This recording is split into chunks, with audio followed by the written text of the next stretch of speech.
Stéphane Barros, président du FLEC, Conseil national du peuple kabindé. Vous êtes ici au Parlement européen aujourd'hui, pourquoi? Nous accompagnons un confrère à nous qui est activiste des droits de l'homme au Cabinda et qui est venu faire une présentation. Et s'agissant du Cabinda, le problème des droits de l'homme, ça nous intéresse aussi parce que la source du problème, c'est la violation du droit des peuples.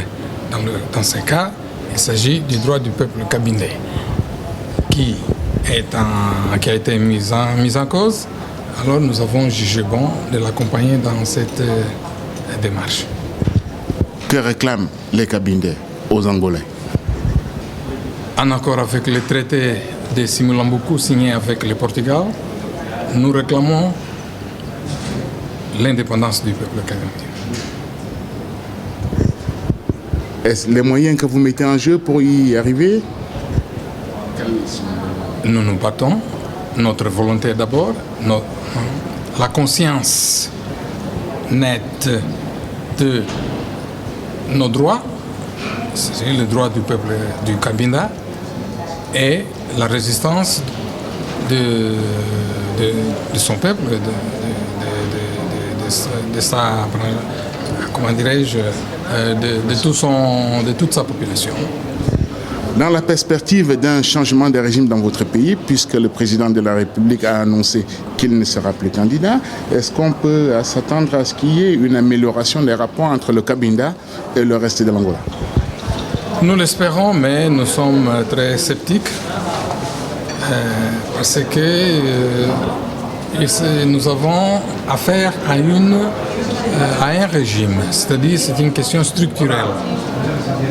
Donc le changement du régime en soi n'est pas le gage d'une issue heureuse du problème du Cabinda. Mais nous espérons qu'avec les pressions internationales et les pressions internes, que le régime d'occupation puisse évoluer dans son abordage de la question du Cabinda en particulier. Parce que quand on parle du Cabinda, il ne faut pas se limiter au niveau des droits de l'homme. Il faut aller au-delà. Comme j'ai dit tout à l'heure, parce qu'il s'agit d'un problème de peuple, d'un peuple. Dans ce cas, le peuple kabindé, c'est un problème d'autodétermination. Et ce problème est prévu dans la Charte des Nations Unies.